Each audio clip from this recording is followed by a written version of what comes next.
Hey, thanks for making it to Veterans Info Tap. I'm glad you made it. Look, there's a lot of information out there.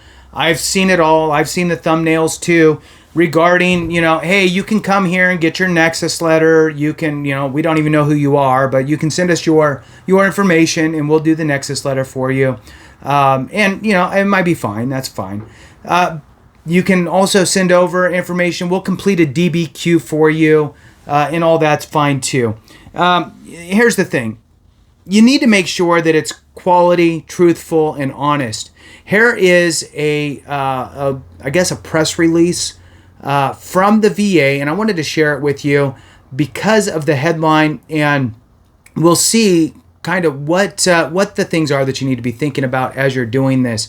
We all need to build evidence, very important. You need to complete your claim, file it with all the appropriate evidence, medical evidence, including DBQ if you have that ability to, Nexus letter if you need to do that because you're having a hard time proving Nexus, so you need to get that Nexus letter, and so forth. All those things are important, but make sure that it's legit, right? You want to make sure that you are crossing your T's and dotting your I's. At the end of the day, the things that you submit, you are going to be the one held accountable to that. So you want to make sure that it is factual. So with that, the headline is How to Avoid DBQ Fraud Scams. There's a kind of a sub-headline, Are you a veteran seeking disability compensation benefits?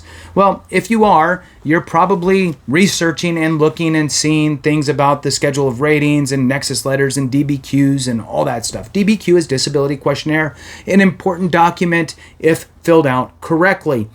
If it's not, it's just a blank it's just a blank form with spots you could write stuff in, right? If you don't put the right stuff in, well, then it doesn't matter, right? It's useless, garbage in, garbage out. So you want to make sure that you're utilizing the DBQ appropriately. My suggestion is work with your primary doctor or your specialist, whoever you have treating you for that specific condition, and read yourself the schedule of ratings. You are the patient. You know how severe your situation is. For some of these things, it's pretty easy to figure out. Other things, you're going to need the help from your doctor.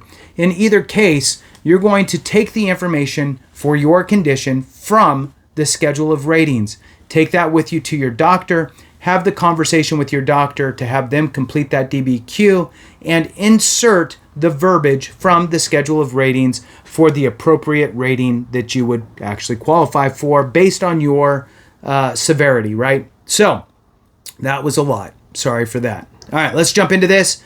Hit that thumbs up, subscribe, share with a friend. I really appreciate it. Every minute watched helps, and every like, every subscription. I appreciate everybody for doing that. Thank you guys so much. All right, it's a little bit hot, so I got a nice glow. Let's move on. All right. Due to, it's kind of hard to talk this much without breathing. I'm just going to throw that out there. All right, let's slow down a little bit. Due to the rise of Disability Benefits Questionnaires scams, DBQ scams, VA, which means, by the way, let's read between the lines, VA is getting all this stuff in, right? They're getting thousands and thousands and thousands of claims in, and some of them are probably fraudulent or have something that seems a little fishy. And so here we are, right? They had enough to talk about it here. So due to the rise of DBQ scams, VA wants to ensure veterans, including those who choose to have their private healthcare provider complete a DBQ, are appropriately equipped with the information they need to submit DBQs successfully. A quick backstory. DBQs were public facing. You could grab them off of the website. All that stuff was great. You could print them off, take them to or email them to your doctor and so forth. Then the VA took them all the public facing ones away. There was an outcry and the VA brought it back. Okay. So we don't want them to take them all away again because they are kind of nice to have if you complete them correctly. So moving on. A DBQ is a streamlined medical examination form designed to collect medical evidence relevant to a claim for benefits. DBQs allow veterans to submit medical evidence from their healthcare provider to support their claims for disability benefits. They are there for a reason, for you to get and work with your medical provider to complete. So you're not doing anything wrong by completing a DBQ, right? They're there for a reason. They're public-facing DBQs for us to utilize. We're not doing anything weird by doing that. So just want to make sure everybody understands. Veterans are entitled to a no-cost disability examination by VA if an examination is deemed necessary to decide the claim for benefits. They're talking about the C&P exam, right? The compensation and pension exam. They will send you to that. More than likely, you're going to go to a C&P exam. In that exam, there's two things that they're trying to figure out. Do you have a nexus? And what is the severity of your condition? So that way they can decide whether or not they're going to approve or deny your claim with your nexus, right? And then the next is, well, how bad's your condition? Because we need to figure out where to rate you. Are you a 10% or are you a 50% rating for that specific condition? So another important piece to keep in mind as you're at your actual C&P exam. VA wants veterans to be aware of individuals and companies marketing the service of completing DBQs. Don't be fooled by companies advertising they have a special relationship with medical professionals and can guarantee the veterans a benefits award. When a veteran uses a for-profit DBQ company, the fees may be costly. VHA, which is the Veterans Healthcare Administration, and VA's contract examination vendors reduce claims processing time by increasing access to examinations. A VA claims processor determines whether a compensation and pension exam is needed. If needed, the claims processor will identify if a C&P exam will be performed by a VHA examiner or a VA contract examiner. And it's mostly the latter, right? It's mostly going to be a contractor. Before attending an examination or having a medical professional complete a DBQ, VA encourages veterans to become familiar with the guidance below. And there's several bullet points here. Let's run through them. VA values evidence from a veteran's private treatment provider because they are familiar with the veteran's medical history, often over a long period of time. VHA, again the Health Administration, and VA contract examiners are trained to conduct C&P disability examinations, and there are no cost or hidden fees involved. A VA claims processor determines whether a C&P exam is needed. If needed, the claims processor will identify if the C&P exam will be performed by a VHA examiner or contract examiner. The use of VHA examiners and VA contract examination vendors reduces claims processing time by increasing access to examinations. VA or a VA contract examiner will either mail a letter, email, or call with appointment information prior to an exam. Veterans may contact VA or the VA contract examiner to confirm the exam date, time, and location. If a scheduled exam date or time does not work, veterans should immediately call the VA medical center or the number provided on by the VA contract examiner. If a veteran has any questions concerning their C&P exam or needs to reschedule an appointment, they can contact VA directly at their 1000 number. It's 800-827-1000. 800-827-1000. A trained representative is available to answer your questions. Items to consider when providing DBQs. There's a couple bullet points here for you. VA will not, and then look, if you're still on, I'm going to give a couple thoughts on this too here in a minute. So, items to consider when providing DBQs. VA will not pay or reimburse any expenses or costs incurred in the process of completing or submitting DBQs completed by the veteran's healthcare provider. If veterans choose to submit a DBQ from their non-VA treatment provider, VA may determine an additional disability examination may still be necessary to decide a benefits claim. All clinician information blocks at the bottom of the DBQs must be completed, signed, and dated by the clinician completing the DBQ. And then it goes on, there's just a little bit left here with resources. To ensure claimants have access to responsible and qualified representation on their VA benefits, accredited veteran service organizations, attorneys, and agents are available to help file a claim. If you need support, you can visit accredited representatives on the VA's website. If a veteran misses a VA benefits payment, identifies a discrepancy in payments, or finds suspicious activity with their direct deposit account, they should contact the VA immediately, again at that 1000 number, which is 800-827-1000. All right, so let me give you kind of a couple thoughts on DBQs, paid for DBQs. My suggestion is,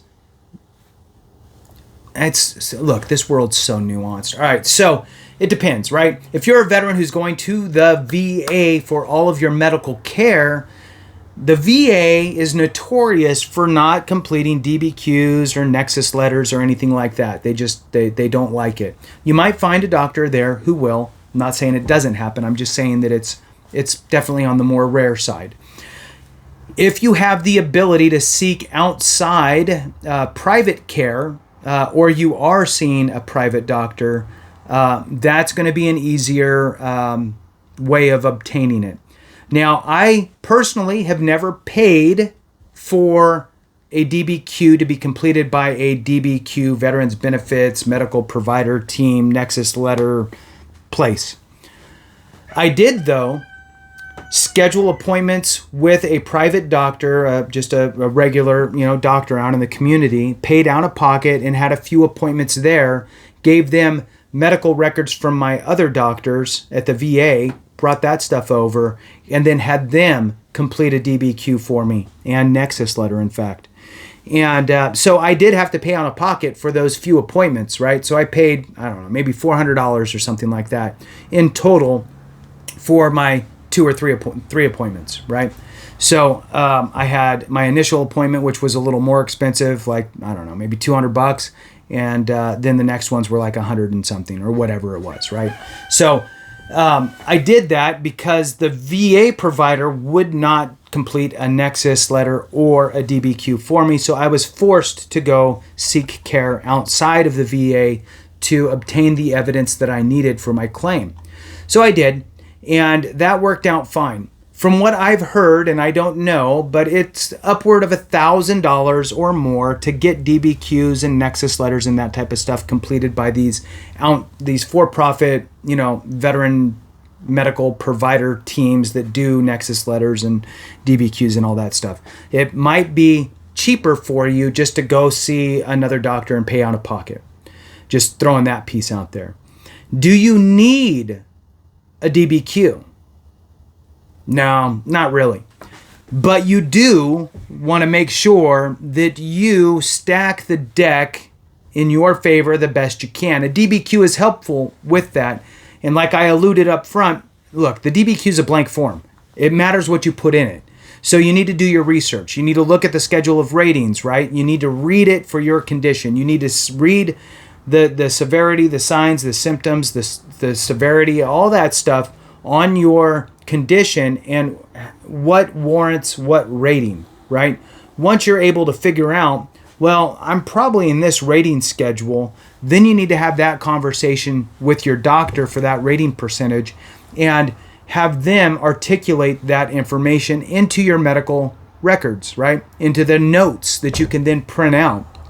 If you do that, it's kind of the same. I mean, you could read the DBQ and see the questions that they're asking, and you can then look at the schedule of ratings for your condition and see how the answers would be put in there. So you would just have that conversation essentially with your medical provider and have them embed that into your medical notes on your severity, how you're feeling, your signs, symptoms, durations, and so forth. So do you necessarily need a DBQ? No. It does make it easier for the VA to just look and read and go through it. Yes, it does have to be signed by the medical provider. I'm almost 1,000% sure that there are individuals that complete a DBQ themselves and don't ever sign it. Don't ever take it anywhere to get signed, and just submit it with the information. That's nothing better than just a self-statement talking about your condition, because it's not signed by a medical professional. It does not become medical evidence until it's signed by a medical professional. So make sure you work with your medical professional if you are in the throes of completing that DBQ. The other thing I'm going to talk about here real quick is the nexus, right? Nexus letter. Nexus letters, if you need one, you need one, right? Because what you're trying to do is you're trying to prove a nexus. So you need to prove to the VA that your condition is somehow either manifested during your time in service or is a result of your time in service in some way, some fashion. So you need to articulate that to the VA.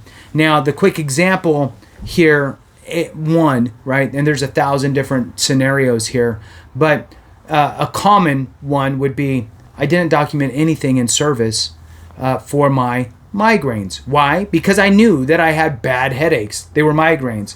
I didn't go to the doctor because I knew what they were. I wasn't confused, right? I knew I had migraines. So what I do, I went to my corpsman or my medic, and I got a handful of Motrin, and I took the Motrin and I pushed on, right? Drank water, changed my socks. So that's how I treated my migraines during my X number of years in the military. Well, you get out, and then a few years go by, then you decide to file a claim. Well, guess what? You have nothing in your medical records that speaks to migraines at all. So now you're at a disadvantage because you don't have anything during your time frame that shows that you had migraines manifesting during your time in service. So what do you have to do? You have to essentially manufacture evidence with regard to a nexus of that condition to your time in service. So you're going to write a statement from you talking about essentially when you first started having migraines. Maybe it was on your first deployment or whatever, right? So you're going to dial in when you first started getting migraines during your time of service. Then you're going to explain that you would just go to your medic and get Motrin. You just buy it yourself when you could, and you never documented it because you didn't want to, have any sort of negative situations happen because you were going to sick call or whatever. So you would just kind of outline that. You self-treated and you just dealt with it, and that's a common thing, right? Many people do that. So it makes sense. And it makes sense why you didn't go get it documented, because that's the nature of the military. Don't go to medical, right? Unless it's like a real emergency. So then if you had the ability to have maybe a service member that you served with write a letter, or find two of them that could write letters attesting to their knowledge of you suffering from migraines, called buddy statements. That's helpful because it's other people that are saying, oh yeah, I used to, Motrin all the time, always getting headaches, migraines. That helps to solidify your nexus. Then if you have a family member maybe that could say, oh yeah, never had migraines before, never had any issues, never noticed, and then came home on leave one time and sat down at the table with a jar of Motrin, right? Expressing their timeline on when they first noticed you having that, right? Not before your military service, but during, and you came to visit. Then you would work with your doctor to write a nexus letter stating that at the VA's minimum level here it's at least likely as not that your migraines manifested during your time in service. That's a medical nexus letter, and they can give whatever rationale and so forth in there. But essentially that's what you're looking for, is you're trying to build evidence for the manifestation of that condition during your time in service, and a letter from your doctor is helpful, called a nexus letter. So then remember, the nexus letter helps you to establish or prove the nexus, which is a requirement for the VA to grant you your claim. With that, thanks so much for watching. I appreciate you. Have a great one. And remember, if we don't take care of each other, something went wrong.